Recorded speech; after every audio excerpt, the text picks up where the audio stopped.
Hello friends, welcome to prep IAS. आप सभी लोगों का प्रेप आईएएस पे स्वागत है। फ्रेंड्स, इस सीरीज़ में बेसिकली हम लोग क्या कर रहे हैं, डेली आंसर राइटिंग सेशंस ले रहे हैं।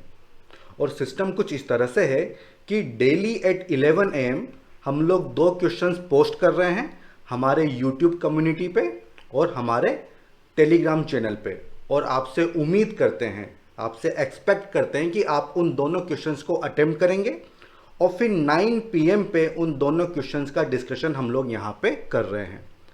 इसके बाद दोनों ही क्वेश्चंस का मॉडल आंसर भी आप लोगों को हम लोग प्रोवाइड करवा रहे हैं। अब आज का ये जो सेशन है, इसमें हमने GS1 के 2 क्वेश्चंस लिए हैं। एक क्वेश्चन मॉडर्न इंडिया से है और दूसरा क्वेश्चन ज्योग्राफी से है। वन बाय वन दोनों क्वेश्चंस को डिस्कस करेंगे कि किस तरह से हमारी अप्रोच होनी चाहिए। और आपके जो भी डाउट्स होंगे आप कमेंट सेक्शन में मुझसे पूछ सकते हैं, मैं सभी का रिप्लाई करूंगा। क्वेश्चन नंबर 1 2019 में पूछा गया था। देखिए क्वेश्चन क्या है। Many voices had strengthened and enriched the nationalist movement during the Gandhian phase. Elaborate means Gandhian phase में जो भी नई वॉइसेज हमारे मूवमेंट के साथ जुड़ी थी उनके बारे में हमको बताना है। फ्रेंड्स, इस क्वेश्चन में क्या पूछा हुआ है? इस क्वेश्चन में पूछा गया है कि जो डिफरेंट सेक्शंस ऑफ सोसाइटी और जो डिफरेंट आइडियोलॉजी इस मूवमेंट के साथ गांधीयन फेज में जुड़ी थी उनको हमको एक्सप्लेन करना है। तो सीधा साधा ये बात आपसे पूछी गई है। अब फ्रेंड्स, यहाँ पे क्या चीज़ मैटर करती है कि कितना अच्छे से आपने स्पेक्ट्रम को रिवाइज किया है, क्योंकि इस तरह के क्वेश्चंस में जितने सारे पॉइंट्स आप लिख पाएंगे उतने ही आपको मार्क्स मिलेंगे। इसलिए मल्टीपल रिवीजन करना काफ़ी ज़रूरी है। अब दोस्तों, इस पर्टिकुलर क्वेश्चन में सबसे पहले हम इंट्रोडक्शन लिखेंगे, ऑब्वियस सी बात है। अब देखिए, इसमें पूछा गया है कि इस फेज के दौरान काफ़ी सारी वॉइसेज जुड़ी थी, तो ऑटोमेटिकली सवाल उठता है कि क्या कारण था, उसके रीजंस क्या थे। तो आपको रीजंस तो बताने होंगे ना कि भाई ये कारण थे, तो ये आपकी अगली डायमेंशन होनी चाहिए। देन आपको बताना होगा कि वो कौन सी डिफरेंट वॉइसेस थी जो इस दौरान इस मूवमेंट से जुड़ी थी, और सबसे लास्ट में आपको कंक्लूड करना होगा। तो ये सारे पार्ट्स आपको एड्रेस करने होंगे इस क्वेश्चन में। अब हम वन बाय वन इनको देखते हैं। इंट्रोडक्शन किस तरह से होगा? काफ़ी सारे तरीके हैं जिससे आप कर सकते हैं। आप बता सकते हैं कि कमिंग ऑफ गांधी, जब गांधी जी का इंट्रोडक्शन होता है नेशनल सीन पे, तो वो एक वाटरशेड मूवमेंट था, आप ये लिख सकते हैं। आप बता सकते हैं कि गांधीयन फेज कौन सा है, 1917 से 1947, ठीक है। तो तरह तरह से आप इसको इंट्रोड्यूस कर सकते हैं, ठीक है। अब आता है कि इसके कारण क्या थे। ये जो नई वॉइसेस जुड़ी थी नेशनल मूवमेंट के साथ, तो उसके काफ़ी सारे कारण थे, जैसे कि कुछ इंटरनेशनल इवेंट्स हुए थे, जैसे कि रशियन रिवॉल्यूशन, इसका इफेक्ट हुआ। गांधी जी जब शुरुआत में आते हैं तो 3 स्ट्रगल काफ़ी इंपॉर्टेंट हैं, चंपारण सत्याग्रह, खेड़ा सत्याग्रह और अहमदाबाद मिल स्ट्राइक। और इन तीनों में उनको सफलता मिलती है, तो उनकी पॉपुलैरिटी काफ़ी बढ़ जाती है, ठीक है। उनके जो प्रिंसिपल्स थे, नॉन वायलेंस, ट्रुथ, सत्याग्रह, इनको काफ़ी लोग पसंद करते हैं, ठीक है। गांधी जी ने विश्वास किया था स्ट्रेंथ ऑफ मासेस पे, ठीक है। तो इस तरह से हम देखते हैं कि डिफरेंट सेक्शन ऑफ सोसाइटी जो हैं इस फेज में हमारे मूवमेंट के साथ जुड़ते हैं, ठीक है। अब इसके बाद आता है कि डिफरेंट वॉइसेस। अब फ्रेंड्स देखिए, यहाँ पे आपको डिफरेंट सेक्शन ऑफ सोसाइटी और जो डिफरेंट आइडियोलॉजी इस फेज में आई थी उन सबको यहाँ पे मेंशन करना है, रिलेटेड एग्जाम्पल्स देने हैं और ब्रीफ में उनकी फिलोसॉफी अगर आप चाहें तो एक्सप्लेन कर सकते हैं, ठीक है। और यही इस क्वेश्चन की डिमांड है। सबसे पहले आप बता सकते हैं कि किस तरह से पीजेंट्स, स्टूडेंट्स और जो रूरल वॉइसेस थी वो इस मूवमेंट से जुड़ी थी, क्योंकि चंपारण और खेड़ा ये काफ़ी फेमस हो गए थे, ठीक है। गांधी जी की आइडियोलॉजी काफ़ी फेमस थी कि वो विलेज को लिटिल रिपब्लिक बनाना चाहते थे। आप बारडोली सत्याग्रह की बात कर सकते हैं, आप ऑल इंडिया किसान सभा की बात कर सकते हैं, आप ऑल बंगाल स्टूडेंट कॉन्फ्रेंस की बात कर सकते हैं, ठीक है। तो जितना भी आपके पास कंटेंट है वो आप यहाँ पे यूज़ कर सकते हैं। देन इसके बाद आप मार्क्सिस्ट सोशलिस्ट आइडियोलॉजी की बात कर सकते हैं, Nehru and boss, CPI communist party of India 1920, इसको आप मेंशन कर सकते हैं। ठीक है, ये भी नई आइडियोलॉजी थी जो हमें इसी फेज के दौरान देखने को मिलती है।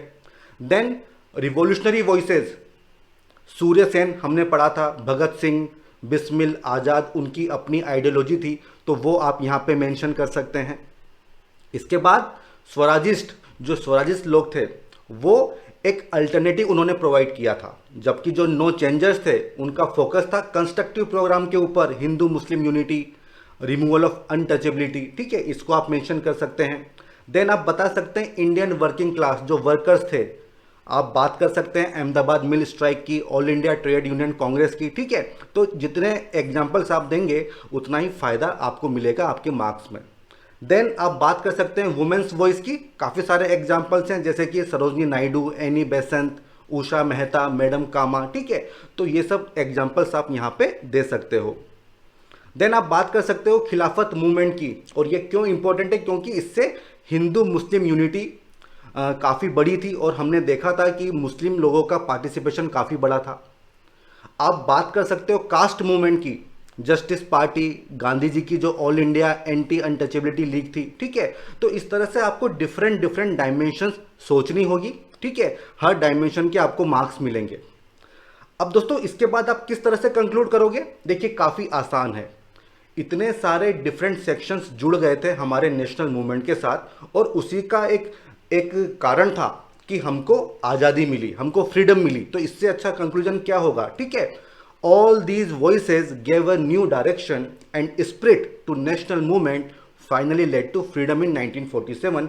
तो काफ़ी आसान सा ये कंक्लूजन होगा, लेकिन इफेक्टिव काफ़ी होगा। ठीक है फ्रेंड्स, तो जब भी मॉडर्न हिस्ट्री में क्वेश्चन आए तो कितनी डायमेंशन आप वहाँ पे बता सकते हैं, उसी के मार्क्स होते हैं। ठीक है, तो ये तो हो गया फर्स्ट क्वेश्चन। अब हम आते हैं सेकंड क्वेश्चन की तरफ, जो कि ज्योग्राफी से संबंधित है। देखिए क्वेश्चन क्या पूछा गया है, द इंटरलिंकिंग ऑफ रिवर्स, ठीक है, can provide viable solutions to the multi dimensional inter related problems of droughts, floods and interrupted navigation, critically examine. अब दोस्तों देखिए यहाँ पे क्रिटिकली एग्जामिन करना है, मतलब आपको पॉजिटिव चीज़ें भी बतानी होगी और आपको निगेटिव चीज़ें भी बतानी होगी। और बेसिकली इस क्वेश्चन में पूछा क्या गया है कि जो इंटरलिंकिंग ऑफ रिवर वाला प्रोजेक्ट है उसके क्या फ़ायदे हैं, उसके क्या नुकसान हैं, केवल आपको ये बताना है। और ये क्वेश्चन 2020 में पूछा गया था। ठीक है, 15 मार्कर ये क्वेश्चन है। चलिए अब इसको डिस्कस करते हैं कि इसके डिफरेंट पार्ट्स क्या हैं। फ्रेंड्स देखिए, सबसे पहले तो आपको इंट्रोड्यूस करना होगा। ठीक है, उसके बाद आप बताइए कि ये प्रोजेक्ट क्या है। जो नेशनल रिवर लिंकिंग प्रोजेक्ट है उसके बारे में आपको बताना होगा। देन आपको बताना होगा कि इसके पॉजिटिव क्या है, इसके बेनिफिट क्या हैं, देन इसके चैलेंजेस क्या हैं, और लास्ट में आपको कंक्लूड करना होगा। फ्रेंड्स हमें चैलेंजेस क्यों बताने हैं, क्योंकि क्रिटिकली एग्जामिन वहाँ पे लिखा हुआ है, तो दोनों ही डायमेंशन बतानी होगी, प्लस एंड माइनस दोनों के ही मार्क्स आपको मिलेंगे। ठीक है, अब वन बाय वन इन सबको देखते हैं। इंट्रोडक्शन में आप क्या लिख सकते हैं, आप बता सकते हैं कि इंटरलिंकिंग का ऑब्जेक्टिव क्या है, और इसका ऑब्जेक्टिव क्या है कि जो सरप्लस वाटर है उसको आप ट्रांसफर करोगे जहां पे डेफिसिट है। क्योंकि हम देखते हैं कि एक ही पॉइंट ऑफ टाइम पे इंडिया में कहीं पे आपको सूखा मिलेगा, कहीं पे आपको फ्लड मिलेगी। ठीक है, तो इस प्रॉब्लम को दूर करने के लिए इंटरलिंकिंग वाला प्रोजेक्ट लाया गया है। ठीक है, तो इससे आप शुरुआत कर सकते हैं, काफ़ी अच्छी शुरुआत मानी जाएगी। अब इसके बाद आप जो ये प्रोजेक्ट है नेशनल रिवर इंटरलिंकिंग प्रोजेक्ट, इसके बारे में ब्रीफ में बता सकते हैं। इसके जो दो कंपोनेंट है, एक तो नॉर्दर्न कंपोनेंट, एक जो साउथर्न वाला कंपोनेंट है, दोनों के बारे में आप ब्रीफ में बता सकते हैं। ठीक है, अब आते हैं इसके बेनिफिट। फ्रेंड्स यही इसका की फोकस होना चाहिए, बेनिफिट एंड चैलेंजेस, और यहाँ पे जितनी डायमेंशन आप रख सकते हैं उतने ही ज़्यादा मार्क्स आपको मिलेंगे। अब देखिए इसके बेनिफिट्स क्या हो सकते हैं। सबसे पहला, इरिगेशन का एरिया बढ़ जाएगा, ऑब्वियस सी बात है, क्योंकि जो डेफिसिट वाले एरिया होंगे वहाँ पर भी अब पानी की व्यवस्था हो जाएगी, तो इरिगेशन बढ़ेगा। देन यहाँ पे काफ़ी सारे डैम्स बनेंगे स्टोरेज के लिए, तो उससे इलेक्ट्रिसिटी का जनरेशन होगा, हाइड्रो पावर। देन क्योंकि अब रिवर को कनेक्ट किया जा रहा है, तो जो एक्वेटिक इकोसिस्टम होगा, फिशेज वगैरह होंगी, वो एक रिवर से दूसरी रिवर में जाएंगी, इससे लोगों को लाइवलीहुड अपॉर्चुनिटी मिलेगी। आप फ्लड एंड ड्रॉट्स पे कंट्रोल कर पाएंगे, ठीक है। आप जो ये वाटर क्राइसिस की सिचुएशन होती है उसको रिजोल्व कर पाएंगे, ठीक है। इसके अलावा इनलैंड नेविगेशन, इसमें काफ़ी इंप्रूवमेंट हो जाएगा। अब क्योंकि वाटर अवेलेबल है तो फूड प्रोडक्शन आपका बढ़ जाएगा, ठीक है।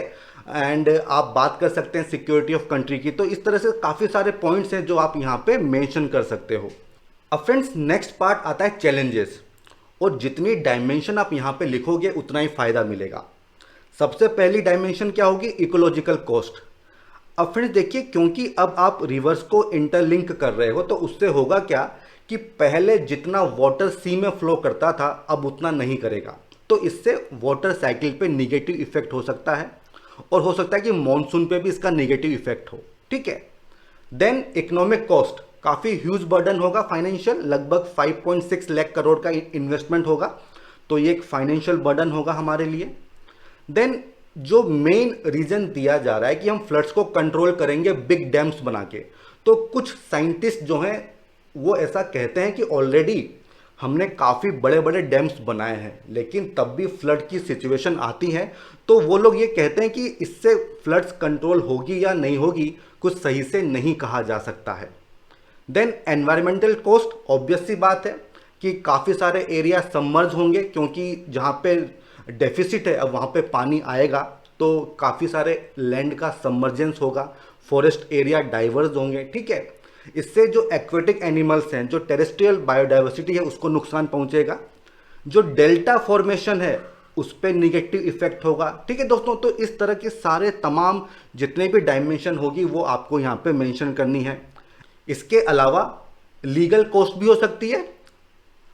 आप अभी भी देखते हैं कि दो स्टेट के बीच में रिवर के वाटर की शेयरिंग को लेके कॉन्फ्लिक्ट चलता रहता है, तो जब आप इंटर लिंकिंग कर दोगे तो वो कॉन्फ्लिक्ट और बढ़ जाएगा, ठीक है। तो इसकी काफ़ी लीगल कॉस्ट भी होगी। देन सोशल कॉस्ट, काफ़ी लोग डिस्प्लेस होंगे, आप डैम बना रहे हैं तो डिस्प्लेसमेंट होगा, जो ट्राइबल पीपल हैं उन पे एक निगेटिव इफेक्ट पड़ने वाला है, ठीक है।